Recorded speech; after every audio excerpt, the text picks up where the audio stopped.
इसके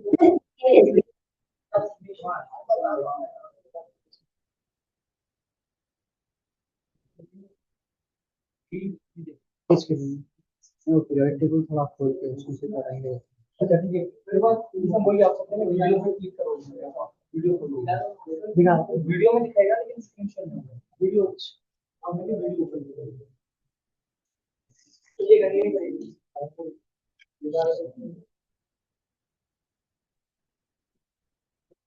video open करना है। अरे यस,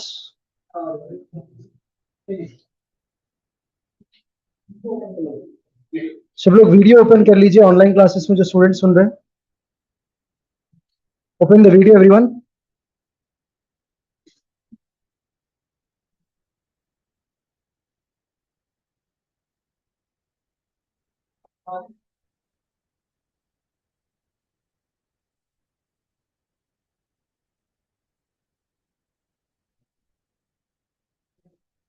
ओके, चलिए सब लोग सीधा बैठ जाइए।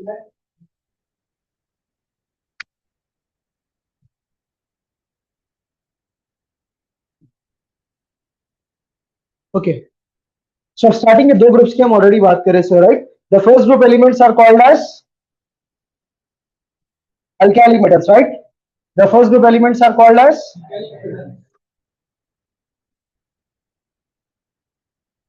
the second group elements are called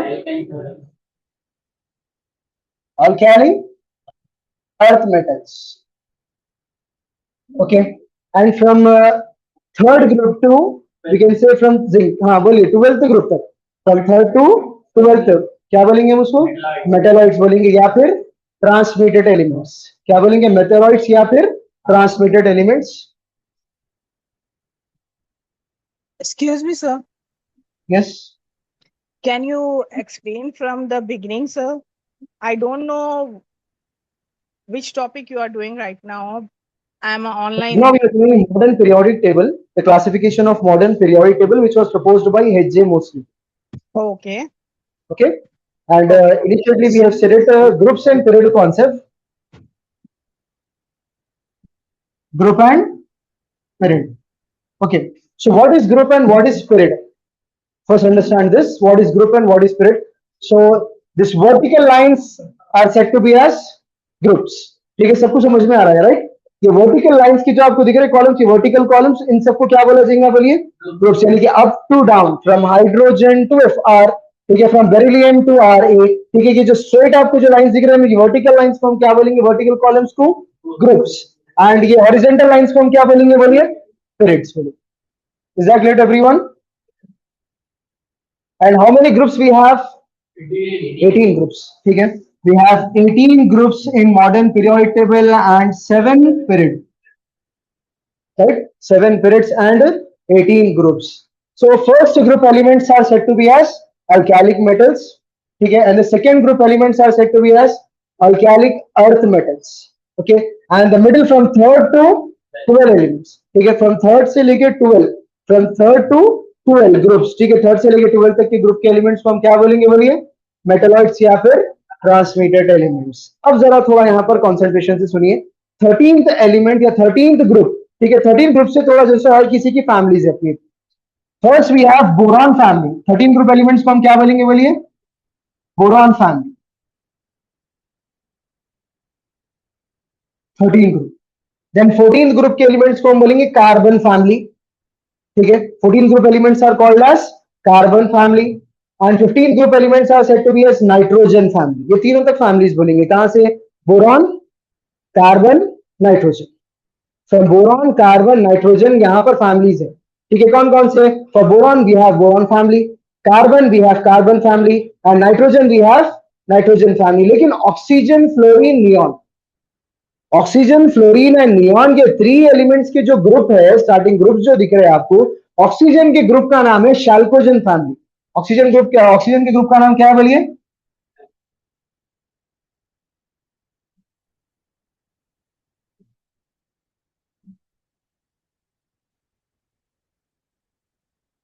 oxygen के ग्रुप का नाम क्या है? बोलिए शैल्कोजन फैमिली। ऑक्सीजन के जितने भी एलिमेंट्स है, यहाँ पर दिख रहा है आपको ऑक्सीजन, सल्फर, ये जितने भी एल्यूमिनियम दिख रहे हैं आपको, टेलीरियम, ये जितने भी एलिमेंट्स है, इन सब एलिमेंट्स को हम बोलेंगे chalcogen फैमिली से बिलोंग करते हैं। लोग जरा समझ लीजिए, ग्रुप के वो भी याद रख लीजिए। 13 ग्रुप में बोरॉन फैमिली है, 14 ग्रुप में कार्बन फैमिली है, 15 ग्रुप में नाइट्रोजन, 16 ग्रुप में ऑक्सीजन, 17 पर फ्लोरीन, 18 पर हीलियम, नियॉन, क्रिप्टॉन, जिनॉन। जरा ये स्टार्टिंग के 2-3 एलिमेंट्स तो याद रखना, मिनिमम 2 से 3 एलिमेंट्स तो कंपलसरी। उनके ग्रुप और पीरियड भी पूछता, कभी कभी पीरियड भी पूछ लेता। ठीक है, चलिए। ऑक्सीजन, ऑक्सीजन की फैमिली का नाम क्या है बोलिए? chalcogen family. एंड फ्लोरीन की फैमिली का नाम है हैलोजेंस। ठीक है, हैलोजन फैमिली। और लास्ट 18th ग्रुप एलिमेंट को हम बोलते हैं नोबल गैस या फिर इनर्ट गैस। ये पूरे के पूरे मैटर के गैसियस स्टेज में अवेलेबल है। रिमेंबर दिस एवरीवन, ये 18th ग्रुप हमारा 18 ग्रुप है, और 18 ग्रुप के जितने भी एलिमेंट्स रहेंगे, ठीक है, we are starting from helium, neon, argon, krypton, xenon, ये जितने भी आपको एलिमेंट्स दिख रहे हैं ये पूरे मैटर के गैसियस स्टेज में अवेलेबल है। इसलिए लास्ट में हम गैस यूज करें, राइट? इसलिए हम लास्ट में क्या यूज करें बोलिए? यहाँ पर गैस यूज करें, क्योंकि ये मैटर के गैसियस स्टेज में अवेलेबल है। लास्ट के जो ये 2 ग्रुप्स दिख रहे हैं आपको, इन लोगों को बोलते हैं लैंथेनाइट्स एंड एंथेनाइट्स। ये लैंथेनाइट्स है और ये क्या है? एंथेनाइट्स। आप कुछ यहाँ पर स्पेल दिख रही, देखिए यहाँ पर लैंथेनाइट एंड एंथेनाइट, एक 2 ग्रुप्स का नाम है। फर्स्ट यहाँ पर La जो आपको स्टार्टिंग से दिख रहा है, ये ग्रुप का नाम क्या है? ये पीरियड को क्या बोलेंगे हम? लैंथेनाइट पीरियड बोलेंगे, और इसको एंथेनाइट पीरियड बोलेंगे। Is that clear to everyone? ठीक है, अब हमारे पास स्टार्टिंग के 2 ग्रुप्स में कौन मेटल रहते, नॉन मेटल रहते? Metal. First group and second group में सिर्फ और सिर्फ कौन मिलेंगे आपको? मेटल्स मिलेंगे। एंड 13th ग्रुप से लेके 18 ग्रुप, ये ठीक है, सब जना यहाँ पर गौर से सुनिए। 13th ग्रुप से लेके 18 ग्रुप तक के पूरे नॉन मेटल्स हैं। 13 ग्रुप से लेके 18 ग्रुप तक जितने भी एलिमेंट्स मिलते हैं ना आपको, वो पूरे के पूरे नॉन मेटल्स हैं। ये पूरे क्या है बोलिए? नॉन मेटल्स है। और बीच में, ठीक है, यहाँ पर 3rd ग्रुप से लेके 12th ग्रुप के एलिमेंट्स को हम क्या बोलते हैं बोलिए? मेटलॉइड्स। यानी कि प्रॉपर्टीज के अंदर कुछ मेटल्स भी है और कुछ नॉन मेटल्स भी है। For example zinc is a metal, copper is a metal, ferrum is a metal. ठीक है, एंड यहाँ पर और भी नॉन मेटल्स भी है, जैसे कि for example scandium is a non metal. ठीक है, और बहुत सारे, rubidium is a non metal. तो इसके अंदर मिक्सचर है, मेटल्स एंड नॉन मेटल्स का मिक्सचर है, जिसको अपन ट्रांसमिटेड एलिमेंट्स या फिर मेटलॉइड्स बोलेंगे।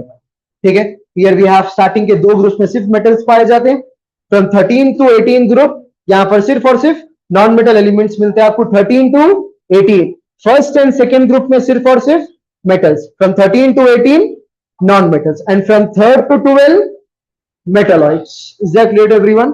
ये बात सबको समझ में आ रही? चलिए, फर्स्ट ग्रुप के एलिमेंट का नाम क्या है बोलिए? सेकेंड ग्रुप के एलिमेंट का नाम क्या है? अल्कैलिक। सेकेंड ग्रुप के एलिमेंट्स का नाम अल्कैलिक अर्थ मेटल्स। अच्छा सर, ये अल्कैलिक मेटल्स और अल्कैलिक अर्थ मेटल्स क्या है? क्वेश्चन आप। तो अल्कैलिक मेटल्स वो मेटल्स को बोलेंगे, ठीक है, उनको बोलेंगे जो अर्थ की क्रस्ट से निकलते। अर्थ की क्रस्ट यानी कि लेयर्स है, राइट? अर्थ की क्रस्ट है, ठीक है, crust, mantle, inner core and outer core. ये 3 जो आपको डिविजन है अर्थ की, जो डिविजन है ये, ठीक है। क्रस्ट यानी कि फर्स्ट लेयर ऑफ अर्थ। अर्थ की पहली लेयर से जो एलिमेंट्स निकलने वाले, उन एलिमेंट्स को हम बोलते हैं अल्कैलिक मेटल्स, यानी कि हाइड्रोजन, लिथियम, सोडियम, पोटेशियम, ये सारे के सारे एलिमेंट्स अर्थ की क्रस्ट से एक्सट्रैक्ट करते हैं। लेकिन सेकेंड, अल्कैलिक अर्थ मेटल्स, ठीक है, अल्कैलिक अर्थ मेटल्स, ये ऐश यानी कि राख, बोलते हैं ना राख, ठीक है, राख से निकलने वाले एलिमेंट्स है। इसके अंदर लिथियम है, मैग्नीशियम है, ठीक है, और इसके अंदर सोडियम है, मल्टीपल एलिमेंट्स हैं, ठीक है, जिसको अपन बोल सकते हैं कि ऐश यानी कि राख से निकलने वाले हैं, ठीक है। थर्ड, अगर हम बात करेंगे, ठीक है, यहां तक बोरॉन फैमिली, ये बोरॉन के elements. Carbon similar properties, nitrogen similar properties, इसलिए लोगों के फैमिलीज बोल के डिफाइन कर दिया। यानी कि एक बात समझिए, अगर आप, कितना सिंपल है देखो, मैं बोलता हूं मॉडर्न पीरियोडिक टेबल में 118 एलिमेंट्स है। How many elements we have in this periodic table? 118 elements. ये पूरे के पूरे 118 एलिमेंट्स दिख रहे हैं आपको यहाँ पर। एट द लास्ट ओजी, ये दिख रहा है आपको लास्ट ओजी, 118 एलिमेंट्स है इसके अंदर टोटल। और ये 118 एलिमेंट्स के बारे में, एक एक एलिमेंट के बारे में पढ़ना आसान है मुश्किल है? मैं अगर बोलूं 18 एलिमेंट्स के बारे में पढ़ लो, ये पूरा पीरियोडिक टेबल आप पढ़ लिए बोले तो आसान हो गई बात, राइट? तो ये क्लासिफिकेशन है, इतना सिंपल कर दिए है जे मोस्टली। अगर आप सिर्फ और सिर्फ बोरॉन के बारे में पढ़ लिए, समझो ये पूरे के पूरे एलिमेंट्स के फिजिकल और केमिकल प्रॉपर्टी सेम है। ये बात याद रखिए, ग्रुप्स के अंदर एलिमेंट्स के फिजिकल और केमिकल प्रॉपर्टीज सेम है। लिख लीजिए बात, in groups the physical and the chemical properties of an elements are same,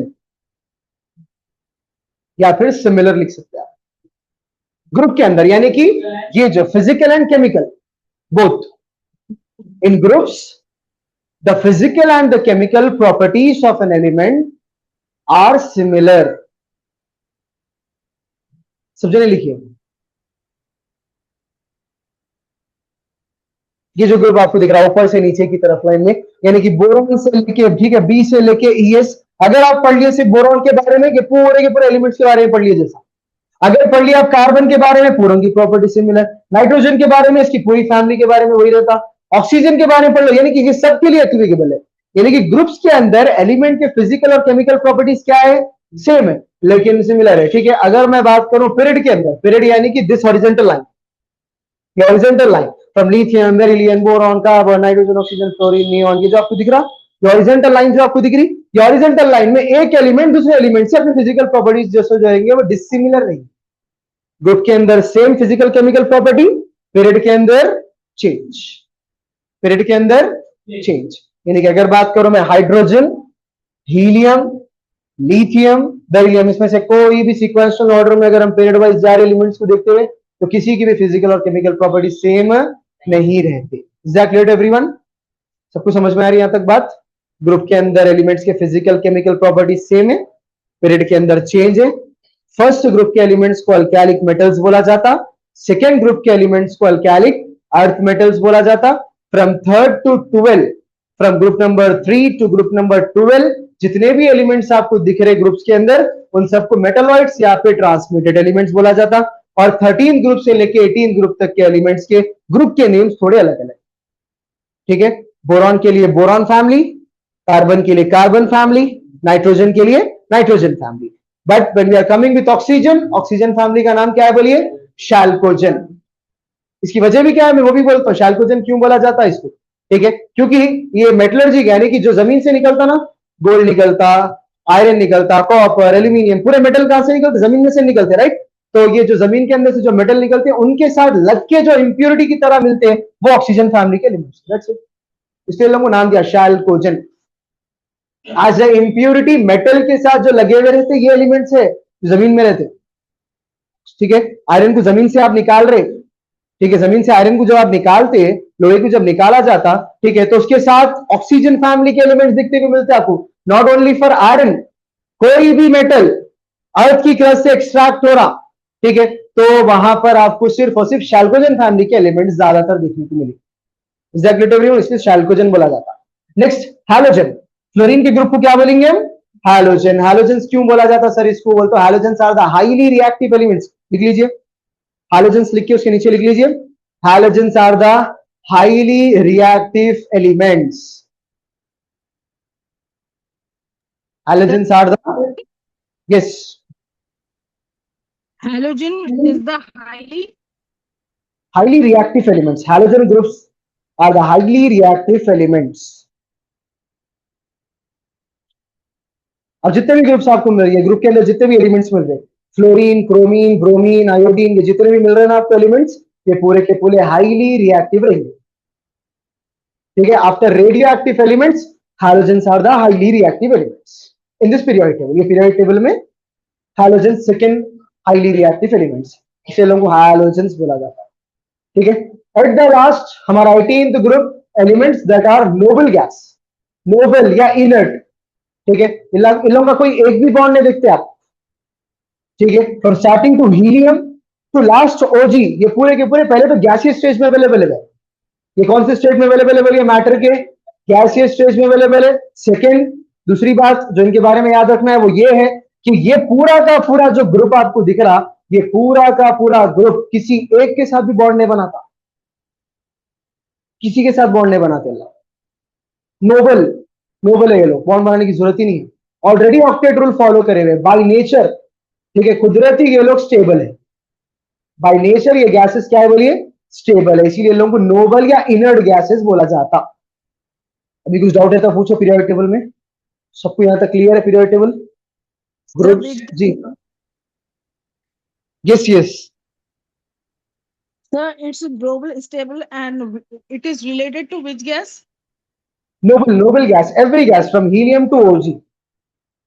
Complete this group. 18th group elements are noble. They are non-reactive. They don't use to use make any bond. कोई bond नहीं है उनका. Yes आप reactive and flammable यानी कि कोई भी चीज अगर रिएक्ट हुई तो उससे जलना, कोई फ्लेम्स देना, ब्लू फ्लेम, रेड फ्लेम, जले तो आग दिखना जिसको बोलते हैं अपन, वो फ्लेमेबल. ठीक है, लेकिन not every reaction is flammable. कुछ रिएक्शंस हीट प्रोड्यूस करते, कुछ रिएक्शन फ्लेमेबल रहते. ठीक है, तो दोनों की कंसिस्टेंसी अलग अलग है. Next, any more questions? कोई और क्वेश्चन है किसी को? Online students also? No, sir, it's clear. Clear? Excellent. सबको क्लियर है यहाँ तक? पीरियोडिक टेबल सबको समझ में आ गया? फर्स्ट पीरियोडिक टेबल अगर हम बात करेंगे तो first periodic table Daubernier, the law of Rayleigh. Second periodic table was made by Newland. Third, Mendeleev. Fourth, present we are using which periodic table, which is based upon atomic number. what is atomic number? The number of electrons. Is that great, everyone? सबको यहाँ तक clear है?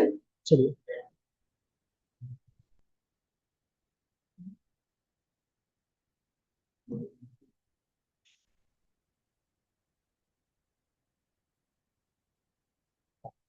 So our 17th question, right? 16 question तक हम and कर लिए थे. 17th question से स्टार्ट करना है. तो 17th question, the periodic table was first arranged by नहीं, क्योंकि इस अगर हम, ठीक है, ये चार ऑप्शंस में से देखेंगे, अगर हम ये चार ऑप्शन देख रहे हैं तो कौन सा पीरियोडिक टेबल, ठीक है, कौन सा साइंटिस्ट का नाम लिखेंगे? मेंडलीव का लिखेंगे. अगर लेकिन मैं आपसे पूछूं लॉजिकल के फर्स्ट पीरियोडिक टेबल अरेंज कौन करें? डॉबर्नियर इज द आंसर. देखिए, ये चार ऑप्शंस में से मेंडलीव इज करेक्ट. ठीक है, and Mendeleev is also called as father of periodic table. और मैं बोलता हूं मेंडलीव के नाम से 101 वाला जो एलिमेंट है ना, उनके नाम से ट्रिब्यूट करें. हमारे पीरियोडिक टेबल का 101 एलिमेंट लिख लीजिए. 101 101 वाले एलिमेंट का नाम मेंडलीवियम है, जो ट्रिब्यूट किया गया इन रेस्पेक्ट ऑफ मेंडलीव. ठीक है, हम एलिमेंट का नाम रखे उनके नाम से. 101 उसका एटॉमिक नंबर है. ठीक है, okay. So answer is C. Answer C is, ठीक है, ऑप्शन सी इज करेक्ट. जी बोलिए. 101 101 yes, 101 element, atomic number mendelevium उसका नाम है. शॉर्ट फॉर्म अगर लिख रहे तो एमडी लिख सकते हैं आप. Yes, MD is the short.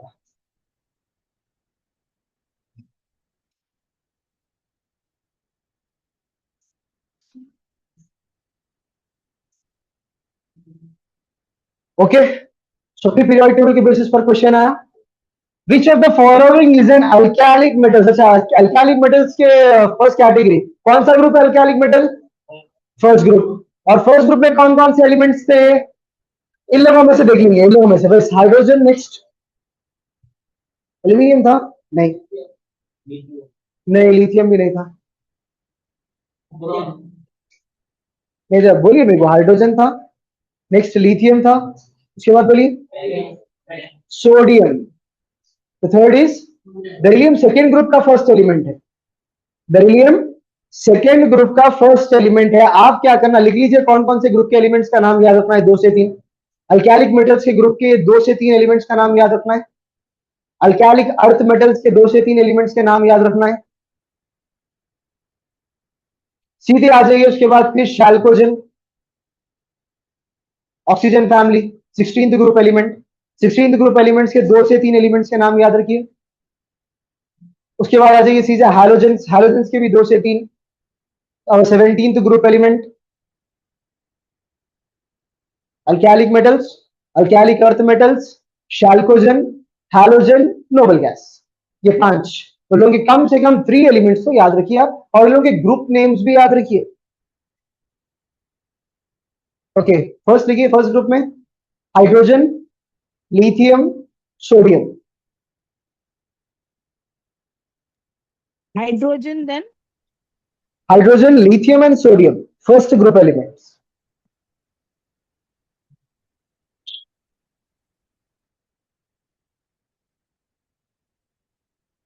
Second group में लिखिए बेरिलियम, मैग्नीशियम,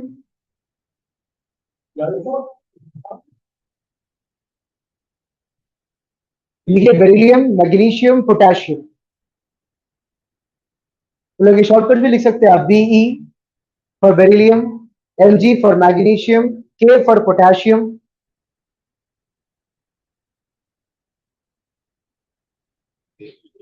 डन। सल्फोजन ऑक्सीजन की फैमिली लिखिए, oxygen O, sulphur S,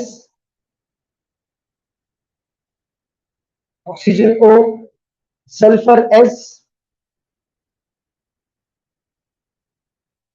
next लिखिए हैलोजन,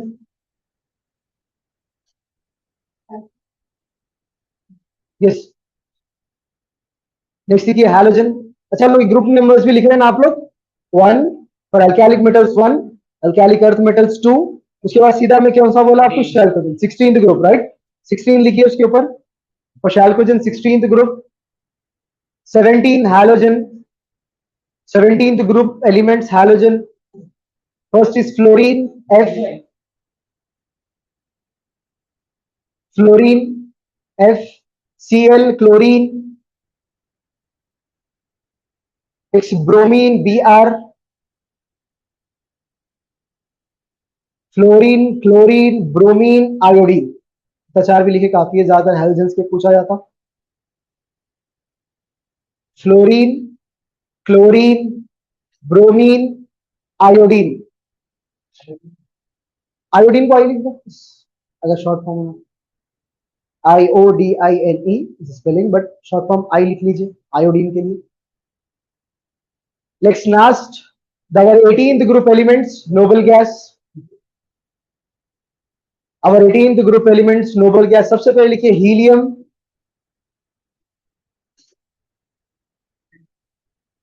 फर्स्ट लिखिए 18th ग्रुप का सबसे पहला element helium, He, argon AR, yes. उससे पहले लिखिए Ne, लिखिए हीलियम, Ne नियॉन, उसके बाद AR आर्गॉन। मेरे सबको एलिमेंट्स ये मोस्ट इंपॉर्टेंट है, इतने ग्रुप के साथ साथ इनके नाम तो याद रखिए कम से कम, okay. 5 groups names, 3 elements and the group numbers, ये बात याद रखना है, ओके। सो चलिए, which of the following is an alkalic metals, यानी कि फर्स्ट ग्रुप के एलिमेंट में कौन सा आ रहा है इसके अंदर, sodium, right. So option A is correct, option A sodium is correct.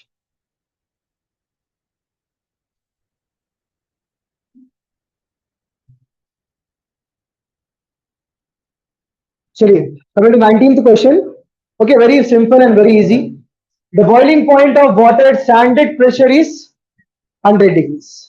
Water का जो टेम्परेचर है वो कितना रहता है बोलिए, अगर बॉइल होना है, ठीक है, वाटर जो लिक्विड स्टेट से, from the liquid state I am saying, और आपको देखिए स्टैंडर्ड प्रेशर दिया, प्रेशर मैनेज है वहां पर, स्टैंडर्ड कांस्टेंट टेम्परेचर, प्रेशर वहां पर कांस्टेंट है, तो 100 डिग्री सेल्सियस पर वाटर क्या होना स्टार्ट होता है बोलिए, बॉइल्ड, यानी कि बॉइलिंग स्टेट जो है उसका कितना है बोलिए, 100 degree. It is option C, ठीक है, option C is correct, 100 degree Celsius. Copy करें सब लोग।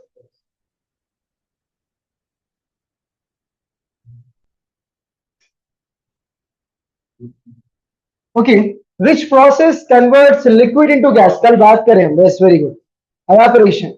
लिक्विड स्टेट से डायरेक्टली गैसियस स्टेज में कन्वर्ट हो रहा मैटर, तो प्रोसेस को क्या बोलते हैं हम, एवापोरेशन। जैसे कि लिक्विड में मैं लिया था वाटर, वाटर वाटर वेपर्स में कन्वर्ट होना, बोलते क्या होना वो, वेपराइज। वाटर साइकिल में भी देखते हैं आप, ओशन के जो वाटर बॉडीज है वो हीट होके वाटर किस में कन्वर्ट होता, वाटर वेपर्स में, जिसके वो प्रोसेस को क्या बोलते हैं, the first process of water cycle is called as evaporation, right? So converting of liquid directly into gaseous stage, the process is said to be as evaporation. Indian question नहीं करें,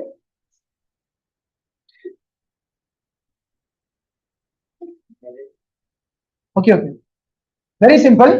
Which element has the chemical symbol of O? Oxygen. So option B is correct, option B, oxygen is correct, okay. So 21st question ये element कौन से element का जो symbol है वो O है बल्कि पूछ रहा, और वो हमारे ऑक्सीजन का है.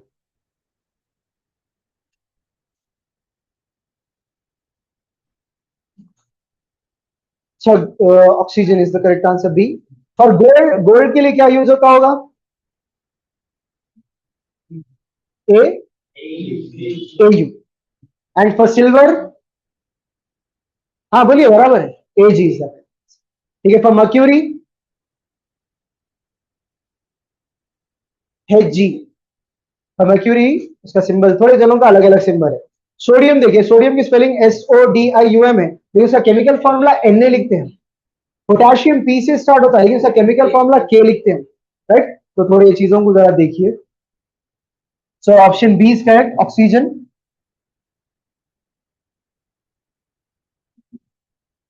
एंड ये 21 नंबर वाला भी हो गया ना.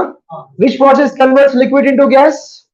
Evaporation. Evaporation is the process in which liquid state matter converts into gaseous stage. Okay.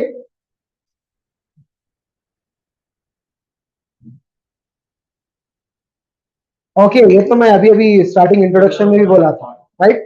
Which substance is known as a universal solvent? Water. क्योंकि पानी के अंदर सॉलिड के क्रिस्टल्स भी डिसॉल्व हो जाते हैं और इजीली लिक्विड भी डिसॉल्व हो जाता है उसके अंदर, और गैसेस भी इजीली डिसॉल्व होते हैं. सर गैसेस किस तरीके से मिक्स होते होंगे? चलो सॉलिड बोलते हो सर, आप सॉल्ट लिए या फिर शुगर लिए, लेके वाटर के अंदर डिसॉल्व कर दिए, सॉलिड मैटर लिक्विड के अंदर डिसॉल्व हुआ, ये आज तक एक्सेप्ट करा हम. लिक्विड, ठीक है सर, लिक्विड और लिक्विड सब्सटेंस दोनों को मिक्स करो, ठीक है, मिक्स हो जाते.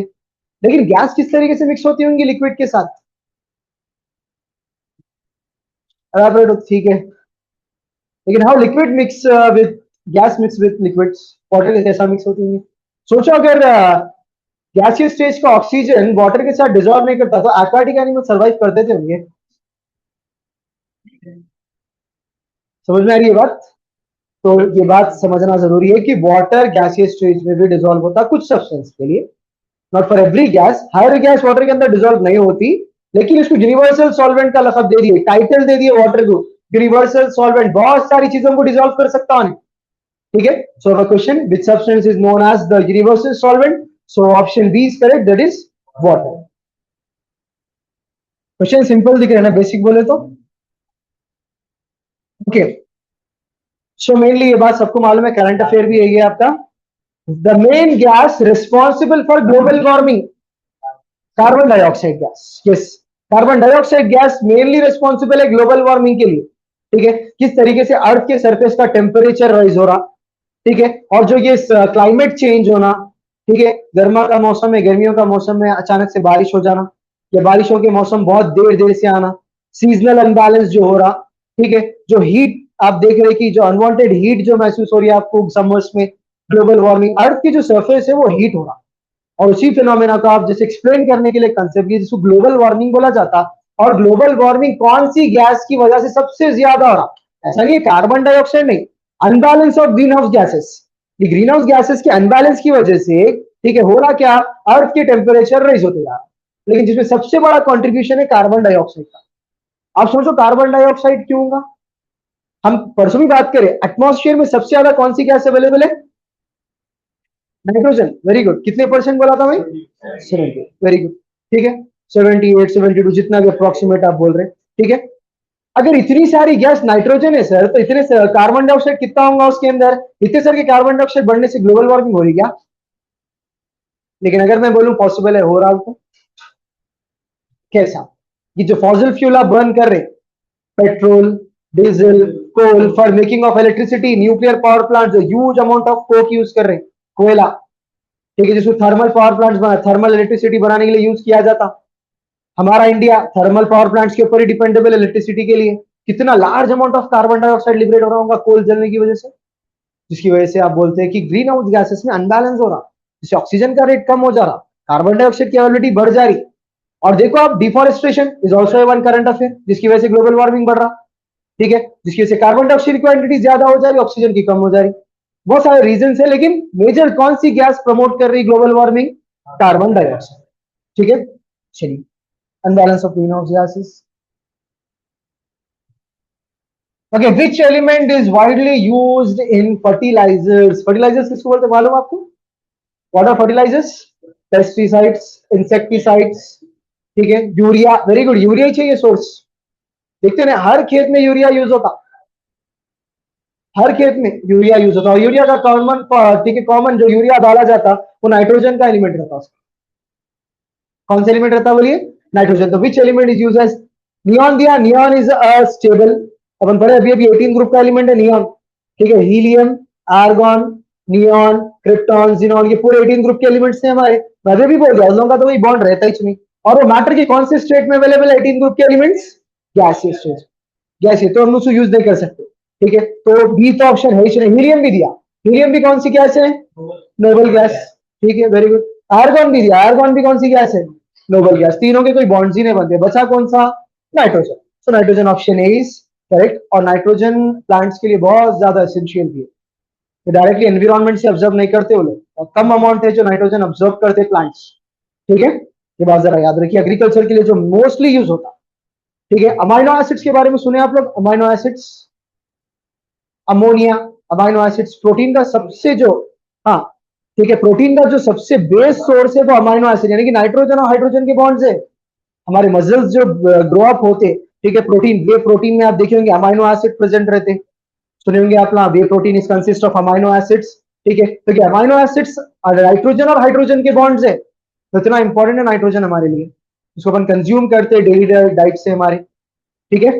याद रखिए ये प्लांट्स के साथ साथ हमारे को ह्यूमंस को भी बहुत ज्यादा इंपॉर्टेंट है।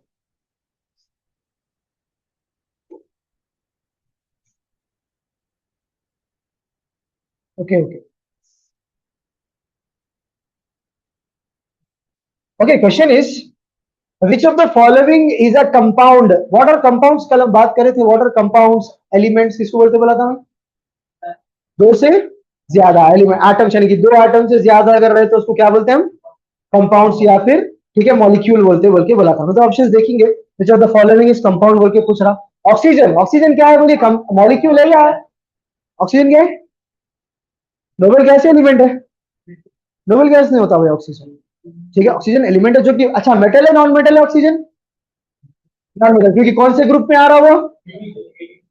16 ग्रुप में। और कौन से ग्रुप से लेके कौन से ग्रुप तक नॉन मेटल मिलते हैं हमारे? 16, 13 टू 18, 13 टू 18 तक के जितने भी ग्रुप के एलिमेंट्स है वो पूरे के पूरे नॉन मेटल। और ऑक्सीजन भी हमारा 16 ग्रुप का है, सीधी बात है, वो नॉन मेटल है, ठीक है। इन्हें पूछ रहा कंपाउंड, ऑक्सीजन एलिमेंट है, एटम है। Nitrogen, nitrogen is also element है, ठीक है। हीलियम गैस है, वो भी एलिमेंट है। वाटर पूछ रहा है, वाटर इज अ कंपाउंड, क्योंकि हाइड्रोजन और ऑक्सीजन दोनों के मिक्सचर से ये क्या बना? एक कंपाउंड बना, एक मॉलिक्यूल बना, ठीक है। So option C is correct, which of the following is a compound. तो ना ऑक्सीजन भी एटम है, नाइट्रोजन भी एटम है, हीलियम भी एटम है। कौन सा एक एलिमेंट जो कंपाउंड की तरह दिख रहा है वो है वाटर, जो कि H2O है, उसका केमिकल फॉर्मूला है वाटर का H2O। So option C is correct.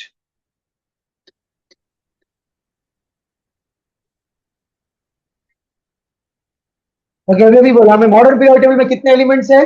118 elements. So option B, option B is correct, 118, ठीक है। ऑप्शन बी कि हमारे मॉडर्न पीरियोडिक टेबल में number of elements present in modern periodic table पूछा, ऐसा नहीं है 118 है। अभी अगर अपडेटेड देखें हम 2026 का, तो एलिमेंट्स ऐड हुए उसमें, प्रेजेंट अगर देखेंगे हम 126 और 127 कुछ एलिमेंट्स हैं, ठीक है, प्रेजेंट अब देखेंगे हम तो। लेकिन actually this syllabus 118 is the correct answer. अच्छा, यहां पर दिया ऑलरेडी 126, ओके, यहां पर दिया 126, तो आप अगर ऑप्शन डी भी लिखे तो इट्स राइट, ऑप्शन डी 126 भी करेक्ट है, ठीक है। हमारे पास ऑप्शन बी 118 दिया, जो क्लासिफिकेशन 2 था, ठीक है, मैं बोल रहा 1914 के क्लासिफिकेशन अकॉर्डिंग, 1914 में जब पहली बार एचजेएमओस क्लासिफाइड करे पीरियोडिक टेबल को, उस टाइम पर 118 एलिमेंट्स थे। और अच्छा, मेंडलीव कितने एलिमेंट्स को प्लेस करे थे अपने पीरियोडिक टेबल में? 98। ये भी जरा याद रखिए, ये भी क्वेश्चन आ सकता है, ठीक है। चलिए option B comma option D, option B comma option D.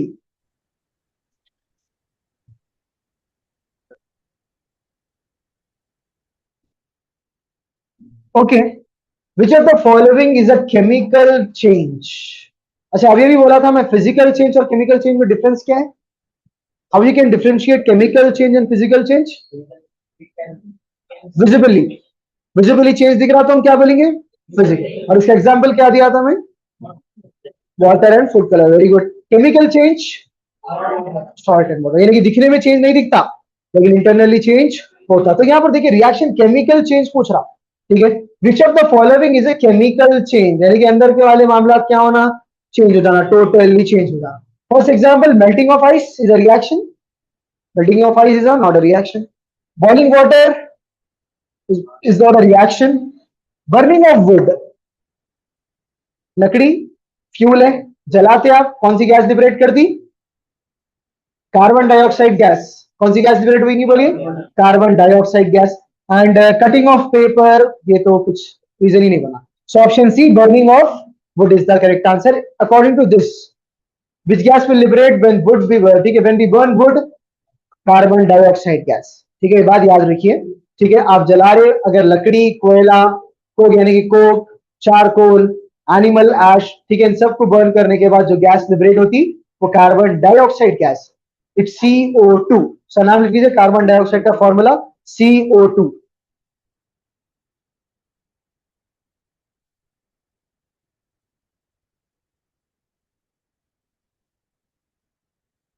जी हाँ,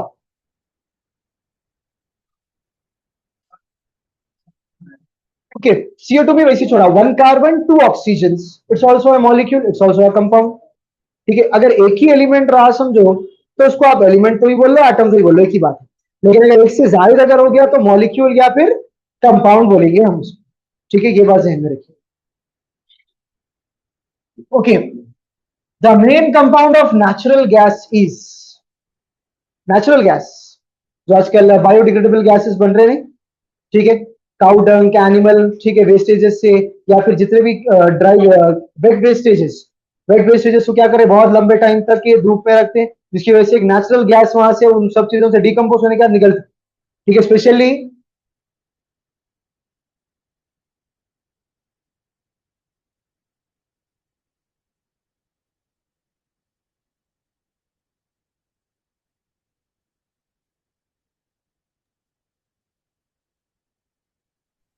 So your voice is not coming.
Sir, we can't hear your voice.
Hello hello hello Yes, sir. Okay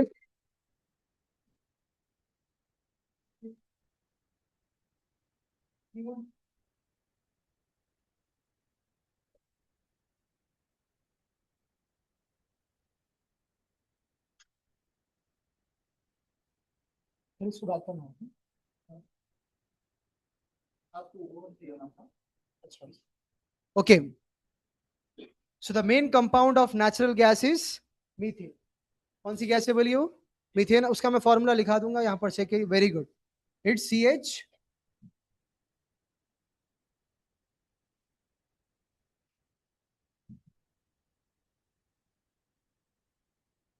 okay CH4 और ethane का जो है वो है C2H2 लिख लीजिए ethane का भी लिख लीजिए अगर लिखना चाह रहे हैं आप तो C2H6 yes C2H6 yes C2 for propane C3 देखिए सब लोग C3H9 for butane H9 for butane C4H8 8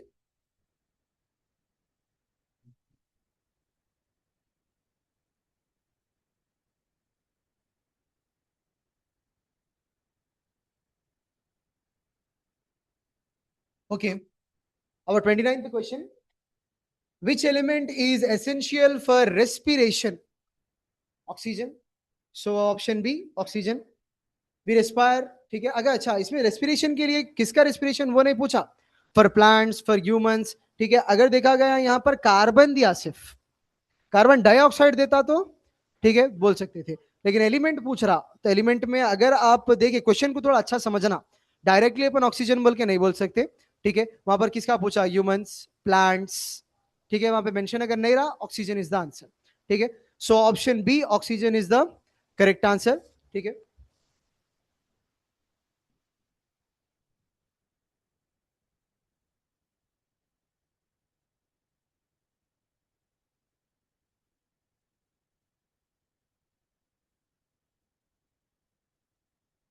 बढ़ जा रहा नहीं है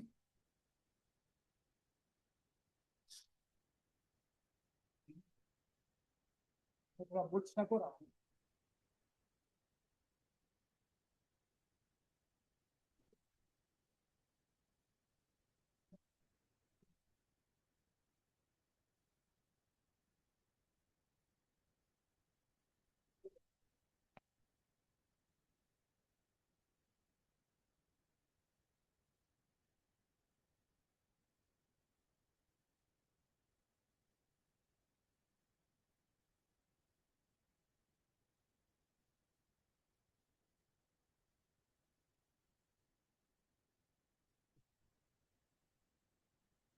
okay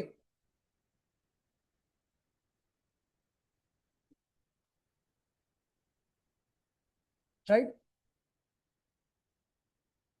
so last question which scientist proposed the atomic theory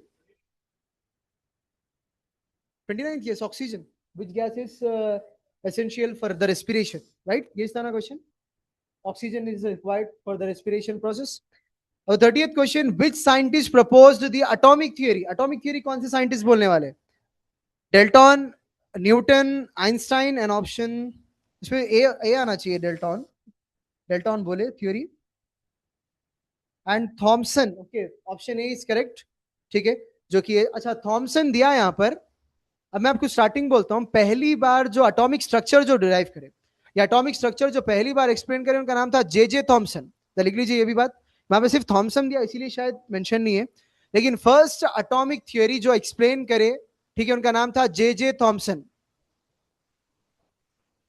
ji atomic structure atom का स्ट्रक्चर जो पहली बार एक्सप्लेन करे वो साइंटिस्ट का नाम है जे थॉमसन जे थॉमसन और एक नाम उनका ठीक है जे थॉमसन के मॉडल ऑफ एटम को वाटरमेलन एक्सपेरिमेंट भी बोला जाता या फिर वाटरमेलन मॉडल ऑफ एटम भी बोला जाता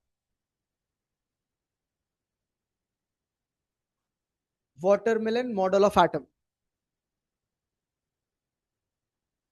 ठीक है, लेकिन अकॉर्डिंग टू दिस डेल्टन जो है एटॉमिक स्ट्रक्चर को एक्सप्लेन करे सर. ठीक है, न्यूटन भी नहीं, आइंस्टाइन भी नहीं, थॉमसन, सिर्फ थॉमसन दिया, जे थॉमसन आता तो सोचते थे हम, लेकिन सिर्फ थॉमसन है. Okay, so 30 questions has been completed. तो जो बेसिक्स मैं आप लोगों को बोला वो बेसिक्स को भी थोड़ा जहन में रखिए. Okay, any doubts? सब क्वेश्चन समझ में आया ना? Right everyone? Online students, any doubts?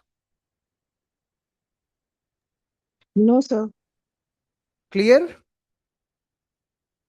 Okay, go through with the basics also. जो हम बेसिक्स आपको बोले उसको भी जो सो थोड़ा समझिए और ये क्वेश्चंस भी प्रैक्टिस करिए. Okay, thank you.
Sir, your voice is not coming.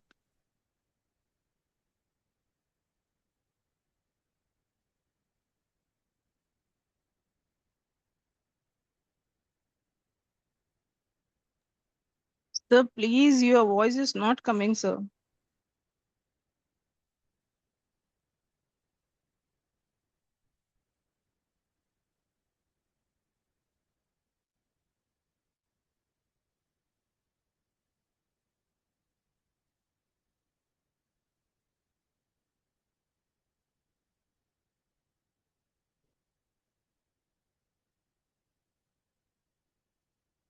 Hello हाँ डन डन तो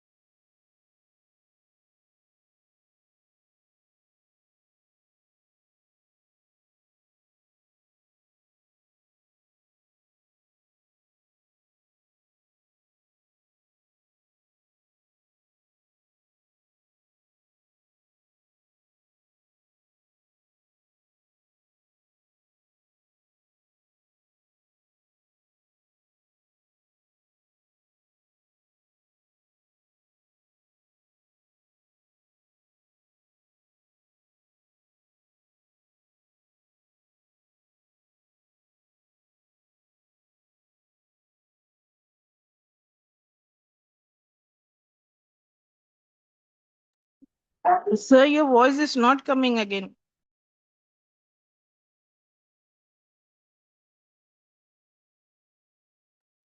हेलो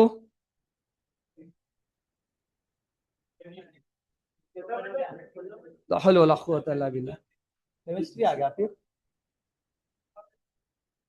चलो नो वरीज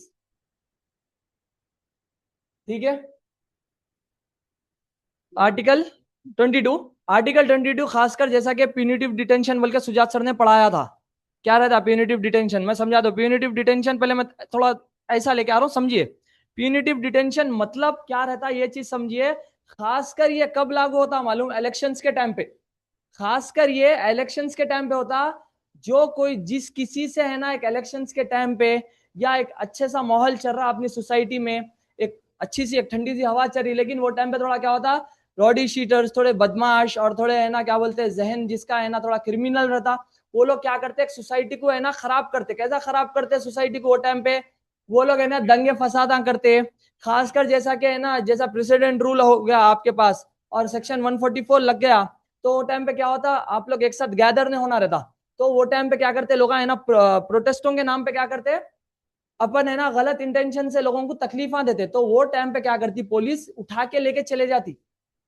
पुलिस क्या करती वो टाइम पे उठा के लेके चले जाती कहाँ लेके चले जाती उठा के किसी को नहीं मालूम कहाँ लेके जाती और किसको लेके जाती वो हर कोई नॉर्मल आदमी को नहीं लेके जा सकती है रॉडी शीटर्स एकदम टोटली क्रिमिनल उन लोगों के ऊपर पहले से केसेस चल रहे उन लोगों का पहले से एकदम रिमार्क चल रहा वो बोलते हैं प्यूनिटिव डिटेंशन तो यहाँ पर आप लोग देखिए प्यूनिटिव डिटेंशन रहता देखिए मैं बताता हूँ आप लोगों को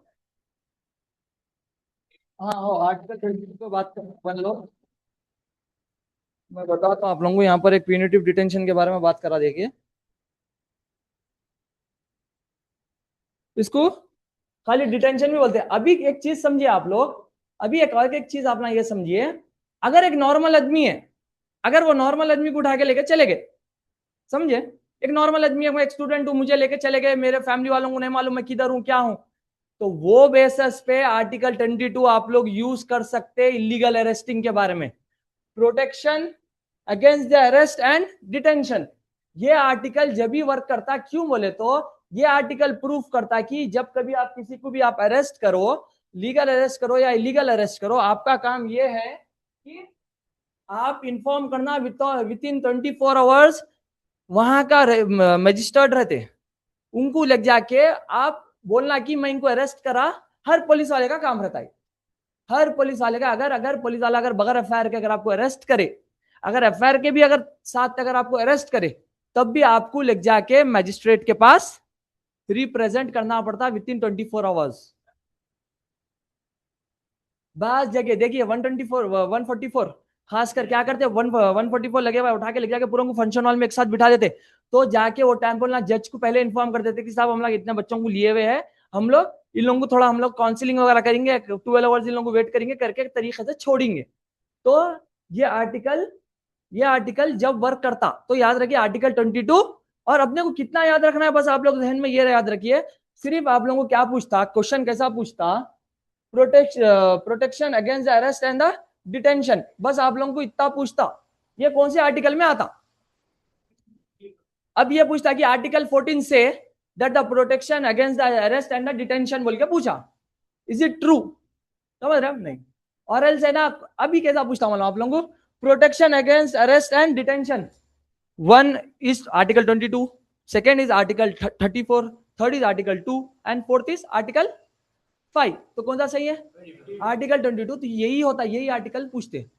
अब आप समझो, अभी एक आपको एक और के कैसा देता कि एक पैसेजेस बनते आप लोगों को, जैसा मैं बोला कि पैसेजेस वगैरह बनने कर रहे हैं, बोला कि पैसेजेस में बोलते कि एक लड़का है जिसका नाम रामू है, रामू अरेस्ट हो गया, रामू है ना बस चलते हुए अपने ऑफिस से घर को आ रहा था, रामू को बस है ना कि एक हिंट पे एक क्या बोलते एक लीड मालूम ना आप लोगों को, मकबरा जो रहते खासकर जो पुलिस के जो इन्फॉर्मर्स रहते वो लोग लीड देते, लीड बोलते, अगर वो आप वो लीड पे एक चलते हुए आदमी को उठा लिए तो आर्टिकल कौन से आर्टिकल पे उन्हें, वो कौन से आर्टिकल पे उन्हें बाहर आ सकता, कौन से आर्टिकल पे उसको निकाल सकते, तो पूछता आर्टिकल ऐसा डालता आप लोगों को। तो पैसेज भी पूरा पढ़ना, तो आप लोगों को आर्टिकल 1 से लेकर आर्टिकल 51A तक बस मालूम हो गया, दैट इज इनफ। मैं बोला आप लोगों को आर्टिकल 1 से लेकर आर्टिकल 51A तक अगर आप लोगों को मालूम है, 51 क्लॉज ए तक, मैं बोला कोई आप लोगों का हाथ नहीं पकड़ सकता, ना ही पुलिस, ना ही कोई भी गवर्नमेंट सर्वेंट एम्प्लॉय, कोई आप लोगों से बात भी नहीं कर सकता, आप लोगों का कोई हक मार के खा ही नहीं सकता। ये चीज जहन में याद रखिए। अगर बगैर डिग्री के अगर वकील बनना है, अगर बगैर डिग्री के अगर वकील बनना है तो आर्टिकल 1 to 51A मालूम हो गया तो बस दैट इज इनफ, अपने लिए अपनी सेफ्टी के लिए उतना काफी है। अभी हम लोग जाएंगे आर्टिकल 23 में जाएंगे अपन। अब इसको क्या करना भाई, सर वो अब मोहम्मद साहब भैया अभी वो किसी को अरेस्ट करने गए अपन तो पहले चुन लगा, अरेस्ट से पहले कोई रहते ना इन्फॉर्मर तो लगा बिल के पेपर हम पहले ही ऐसा कुछ रहता ना कुछ वैसा नहीं पेपर रहता साहब, मैं क्या बोल रहा हूँ आपको, समझ गया आपकी मैं बात। अगर आपके पास अगर एफआईआर वगैरह है तो नॉर्मल तो चलना है आपको, और एफआईआर आप करें आती कब, एक जहन में ये बिठाइए आप, अगर आपके ऊपर एक कंप्लेंट हुई तो आपको कंप्लेंट होती इन्फॉर्म कर देते कि आपके ऊपर कंप्लेंट है, तो आप उसको फॉलो अप करना। अगर आप उसको फॉलो अप नहीं करें, आप उसको लिट्टी में डाले करें, फिर आपका केस वगैरह नंबर वगैरह आ जाता, केस नंबर वगैरह आया तो आपको समन्स आते थे, समन्स इक्वल टू नोटिस लिखियो, समन्स मतलब समन्स इक्वल टू नोटिस, ठीक है, समन्स लिख लो। एक सेकंड रुको, अपने को ये परफेक्ट है ना साइज। हाँ तो अभी आप बोल रहे हैं कि अभी आप क्या बोले, मैं माजरत चाहता तो भूल गया। बचना कैसा सर है, अब कोई अपने को अरेस्ट करने आ रहे तो अपन बचना कैसा, अपने पुलिस स्टेशन से खबर आ गई कि उन्हें अरेस्ट करने आ रहे पुलिस वाले तुम्हारे को, तो अपन बचना कैसा, उसका कुछ हल है? भाग जाना साहब, नहीं लीगल वैसा नहीं रहता, लीगल सुनिए आप प्रोसेस सुनिए, से कुछ भी नहीं है। माजरत चाहता हूँ, वैसा नहीं रहता, सुनिए आप क्या रहता, एंट्री सेपरेटरी बेल बोल के आता है, सुने, एंट्री सेपरेटरी बेल बोल के आता है, जैसा कि जी अगर आप पे कुछ गर्ल्स, बेटा सुनो, एंट्री सेपरेटरी बेल बोल के कहा था, जैसा कि गर्ल्स कहते, जैसा कि अगर कोई अगर आप पे कंप्लेंट कर दिया, आपको तवज्जो है कि आपको कोई अरेस्ट करने वाला है, आपको दिख रहा है कि कोई मुझे पुलिस अरेस्ट करती, मेरे पे कंप्लेंट हो गई, मेरे पे कंप्लेंट होगी, कंप्लेंट होने बाद वो कंप्लेंट की इन्वेस्टिगेशन वगैरह होता है, कैसा ही 12 घंटे 24 घंटे लगते, लेकिन वो बेल बहुत से बहुत 3-4 घंटे में मिल जाती है। कोर्ट प्राइम टाइम का, जो कोर्ट का प्राइम टाइम रहता है सुबह 10 बजे से 3 बजे तक, वो टाइम में आपको वो बेल मिल जाती है, लेकिन वो आप प्रूफ करना कि मैं इसमें इनोसेंट हूं, ये मेरे को अच्छा नाहक के फंसाया। रिसेंटली एक चन्नागुट्टे का केस था, एक है ना खबरस्तान का मैटर चल रहा था, बहुत उसका है ना बहुत ज्यादा हाइप हुआ था कि है ना वो आदमी है ना मतलब जो रोड वगैरह बन रहा कर रहा नहीं, ये चीजें बन रही कर रही नहीं बोले, तो थोड़े लोग है ना ये आदमी पे है ना कंप्लेन कर दिए थे कि खबरस्तान में से पानी ले लेके चले आ रहे थे, रोड खबरस्तान में से रोड लेके जा रहे थे, तो कैसा लग जाते, खबरस्तान में से रोड वक्फ की प्रॉपर्टी होती, वक्फ की प्रॉपर्टी मतलब मुस्लिम्स के लिए पर्सनल यूज कर सकते मुस्लिम्स, और वक्फ की प्रॉपर्टी तो जमीन नहीं लग जा सकते, तो वो केस हुआ था, तो आदमी ये वक्फ खबरस्तान में से जमीन रोड लग जाने नहीं दे रहा था, लोगों ने उसकी कंप्लेंट कर दिए थे, तो वो आदमी को ऐसा दिखा कि उसको अरेस्ट करने के चांसेस थे, और बराबर है ना पूरा मैनेज था, अरेस्ट होने वाला था, हाई कोर्ट से एंट्री सेपरेटरी बेल डाले, बेल डाल के अल्हम्दुलिल्लाह वहां पर पुलिस स्टेशन को लेके जाना, बेल दे देना पुलिस वाले। आपका कंसर्न पुलिस स्टेशन रहता है, जैसे आपका घर जो एरिया में, वो एरिया का पुलिस स्टेशन रहता है, वहां पर वो एंट्री सेपरेटरी बेल रहती, वो बेल लग जाके आप दे देना, आप अरेस्ट से बच जाते। लेकिन आप पक्का इनोसेंट रहना उसमें। केस आता, वो केस आता, केस टेबल पे हो जाता। जब टेबल पे केस आया था, अगर हालांकि अगर वो आदमी इनोसेंट नहीं है, अगर वो आदमी इनोसेंट नहीं बता रहा, अगर इनोसेंट नहीं लिख रहा वो आदमी, फिर वो केस जजमेंट जो भी आया, पनिशमेंट जो भी आया, उसको फॉलो अप करना रहता। ठीक है ना साहब? अच्छा सर, ठीक है सर, शुक्रिया शुक्रिया। Prohibition of traffic in human beings और फोर्स लेबर। ट्रैफिक बोलती क्या समझे पहले वो बोलो, अल्लाह के बंदे हमारे। सर अभी आप समन्स के कुछ मीनिंग बताए थे ना सर?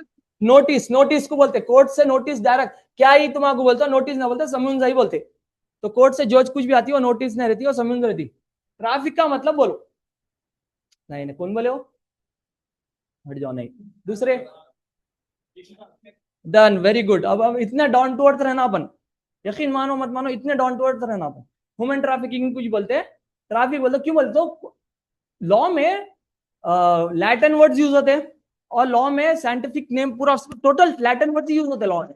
तो उन लोग है ना ट्रैफिक बोलते हैं, मतलब ट्रैफिक बोले तो कोई भी अब ह्यूमन ट्रैफिकिंग में कैसे, ह्यूमन ट्रैफिकिंग अगर आप लोग अगर समझे तो, पांच जने क्या करते हैं, पकड़ के मूवीज में अपन वेब सीरीज में देखते, सीरियल किलर्स वगैरह रहते हैं, वो लोग क्या करते, मतलब मार देते, कर देते, उनके ऑर्गन्स वगैरह बेच देना, वो भी क्या होता है, ह्यूमन ट्रैफिकिंग में आते हैं। या फिर ह्यूमन ट्रैफिकिंग अगर बेसिक से अगर अपन देख लेते हैं तो लेबर।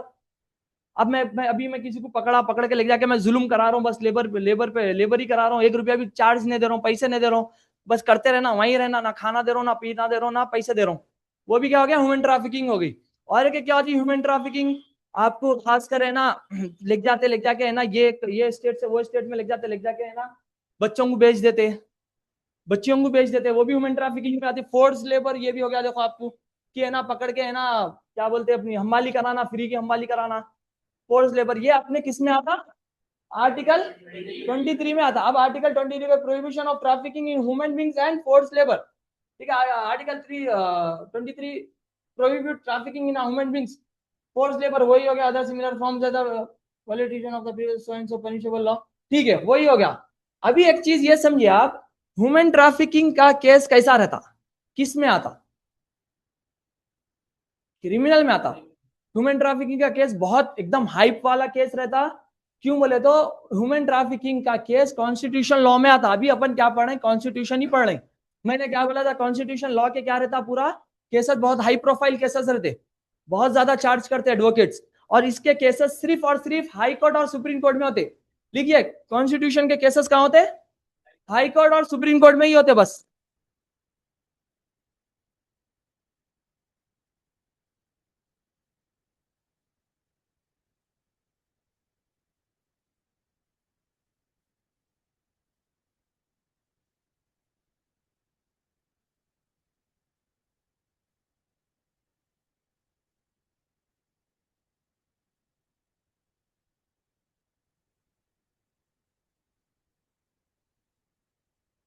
बस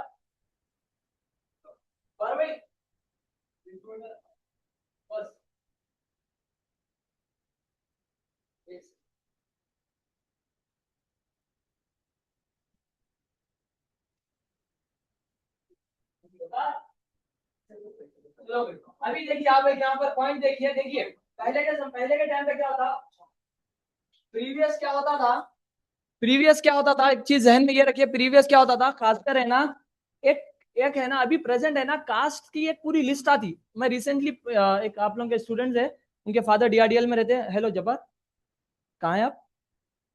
जहाँ बाजू का क्लास में। तो जैसा कि है ना, अभी प्रेजेंट है ना, डीआरडीएल के मेरे साथ बहुत टाइम स्पेंड करते हैं वो लोग, है ना, मुझे है ना, बैठो दो मिनट में बोल दो, कुछ काम बोला था, है कनेक्ट है, कनेक्ट है, शेयर स्क्रीन में था। तो ठीक है, अभी खासकर अपन ह्यूमन ट्रैफिकिंग के बारे में इसमें थोड़ा डीप में जाएंगे। पहले के जमाने में क्या रहता था, अभी कास्ट वगैरह में बहुत, तो है ना, अभी भी है ना, थोड़ा लेबर्स वगैरह आता है। देखो एक कास्ट आता, जैसा कि एक सांप पकड़ने का एक अलग ही कास्ट होता, वो लोग को SC STs में आते, और है ना वो क्या बोलते, वो रुई भुनते, देखो भुनना बोलते, क्या बोलते, भुनते, तो वो भी एक कास्ट है अभी भी। और आप लोग है ना खासकर यूपी के लोगों को देखिए, उसमें सलमान बोल के नाम बहुत रहता, अरे मैं सलमान ही हूँ, सलमान हूँ, सलमान हूँ बोलते हैं, पूरे हेयर कट्स रहते हैं उन लगा। अंसारी बोले तो टेलर को बोलते। तो मतलब ऐसे कास्ट आते, अभी भी है, ये अभी भी है, अभी भी है, समझ रहे हैं आप लोग। तो ये कास्ट आते ही आते, बराबर आते कास्ट। अभी जैसा कि अलयानी लॉ फॉर्म बोल के लिखा है, दयानी का मतलब क्या है, एजुकेशनलिस्ट है, मतलब एजुकेशन आम करना, वही कर रहे हैं हम लोग। तो कास्ट ऐसा नाम से आता।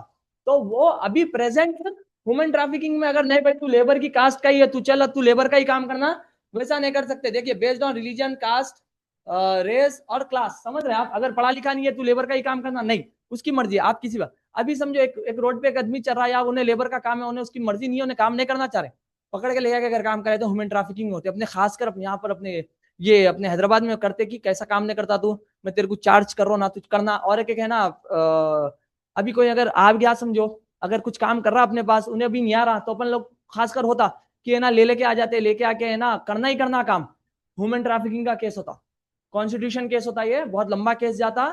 और कॉन्स्टिट्यूशन के केस में सीधा स्टेट रिप्रेजेंट करता। अभी मैं अगर अगर अगर मैं कोई अगर है ना कोई अगर लेबर पे अगर है ना मैं जाति करा, या कोई चाइल्ड लेबर को अगर मैं काम करा, तो मैं वर्सेस मोहम्मद दयानी वर्सेस कैसा था मैं बताता हूँ। ये वाला का ये है।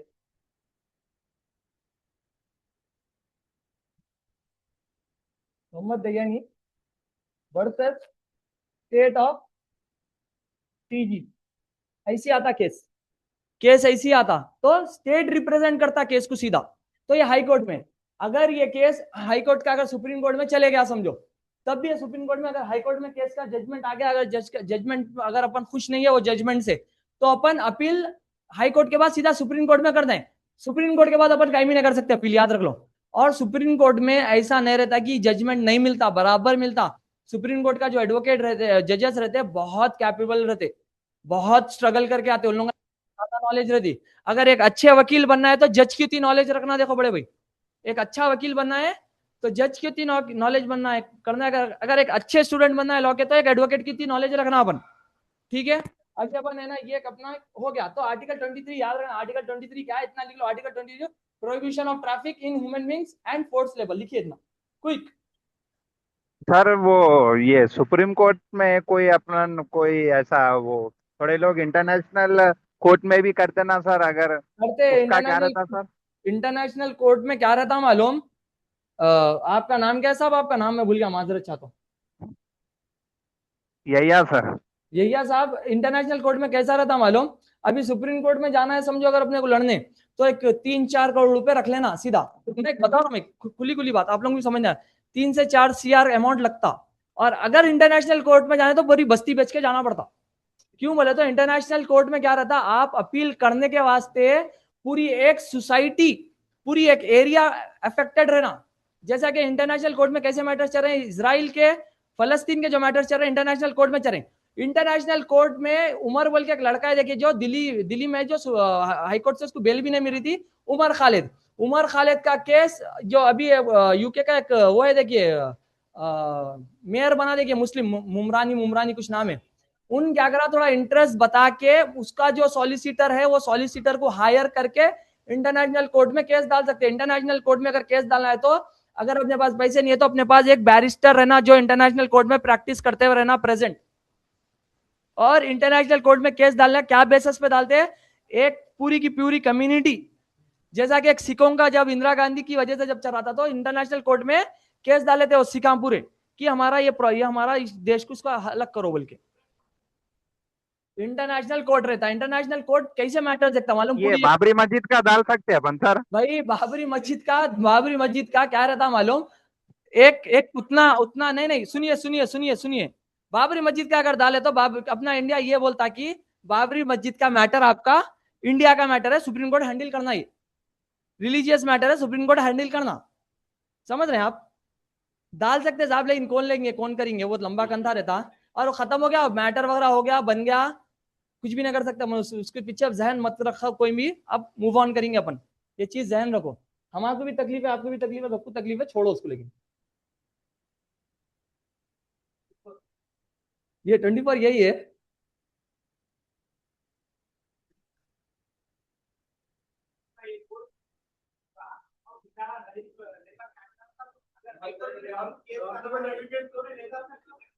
क्या नहीं डाल सकता? अजी तो अपन क्या करना उसको, ये कोर्टों में लड़ना जी केस, छोटे कोर्टों में केस मैनेज हो जाता अच्छा तरीके से लड़े। तो सबसे पहली चीज, अच्छा एडवोकेट आप लोग बनो। अच्छे एडवोकेट आप लोग बनो, आप लोग अच्छे एडवोकेट बन के, चलिए प्लेस दीजिए, अच्छे एडवोकेट आप लोग बनिए, इधर बैठ जाओ, आगे पीछे होकर थोड़ा आप लोग करके अपन लोग करो, ठीक है। Article 25 prohibition of employment of children in factories important है।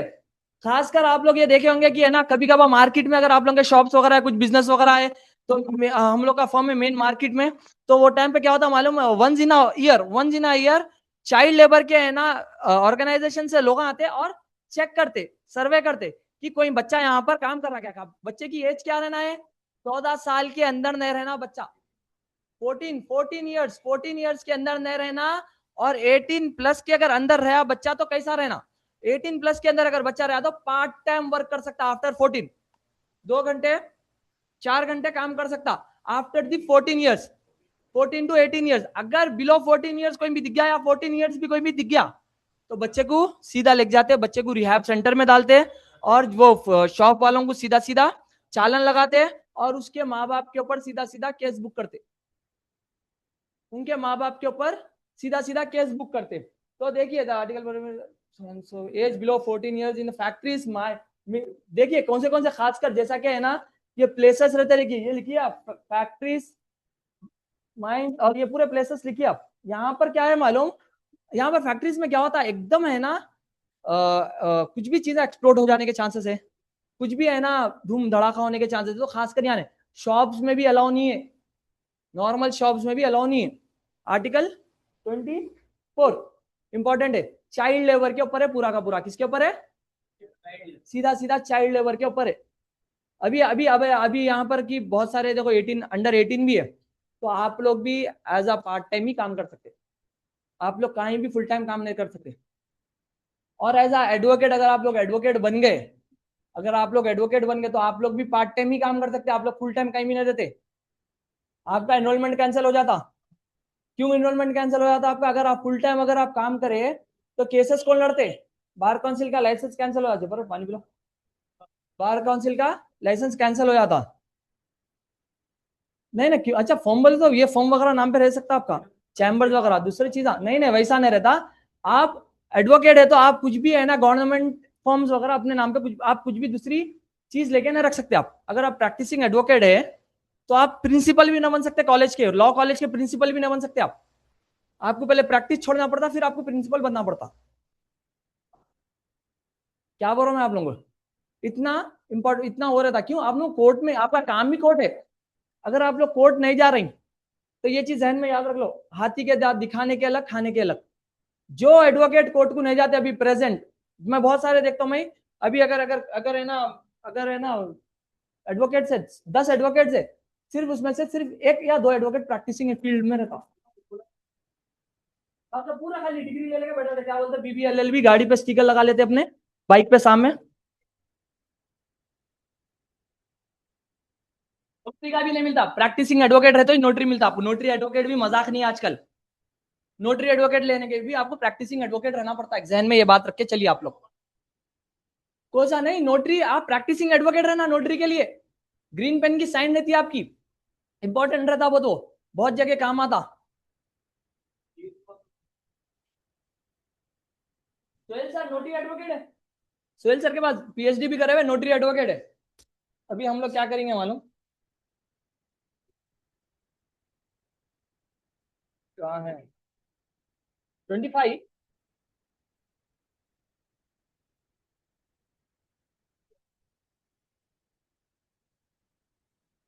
ठीक है, फ्रीडम ऑफ रिलीजन इंपॉर्टेंट है, पूछता है ये, खास कर ये एक लास्ट करके एंड करेंगे, उसके बाद फिर कंटिन्यू करेंगे, गर्ल्स का टाइम भी हो रहा। फ्रीडम टू रिलीजन क्या है अपने, सबसे पहले अगर अपन एक प्रीअम्बल पढ़े, अपना इंडिया क्या है पहले ये बोलो अपना मेरे को, बस यही बोल रहा आर्टिकल 25। आप कौन से भी रिलीजन में आप कन्वर्ट हो सकते हैं, आप कौन से भी रिलीजन की प्रैक्टिस कर सकते हैं, आप कौन से भी रिलीजन को प्रेयर कर सकते हैं, आप जो भी प्रेयर है आप लोगों का, और आप कौन सा भी रिलीजन का स्टडी कर सकते हैं आप, इसमें आपको कुछ रोक टोक नहीं है, कोई आपको आके बोले कि भाई आप या आप है ना ये रिलीजन में आप कन्वर्ट नहीं होना, नहीं, आप कन्वर्ट हो सकते। आप, मैं मुस्लिम हूं, मैं हिंदू में कन्वर्ट हो सकता हूं, मैं राइट टू रिलीजियस के हिसाब से यही है।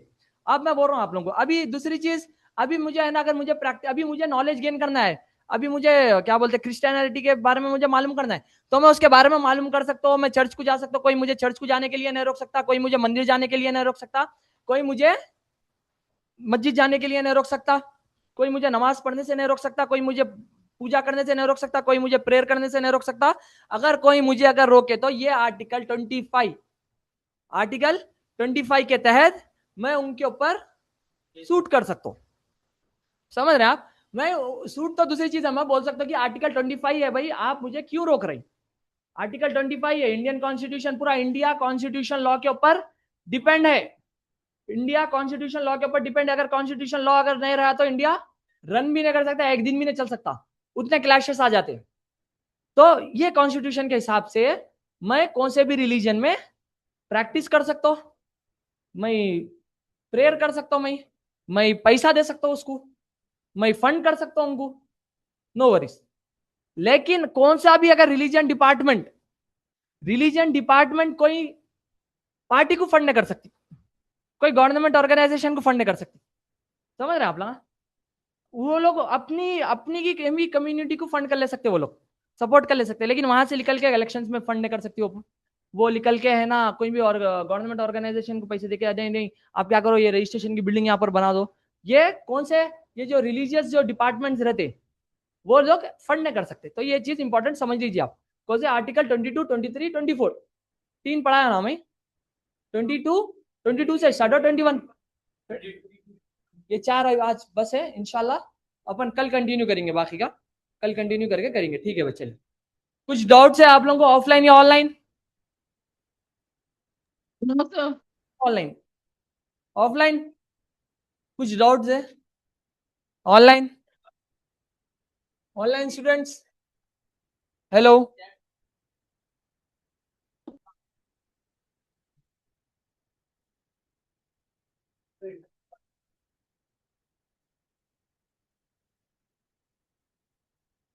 ठीक है चलिए, कुछ डाउट्स वगैरह नहीं है, चलो अच्छा है, आप लोग इतना अच्छा समझ नहीं आ रहा था। चलिए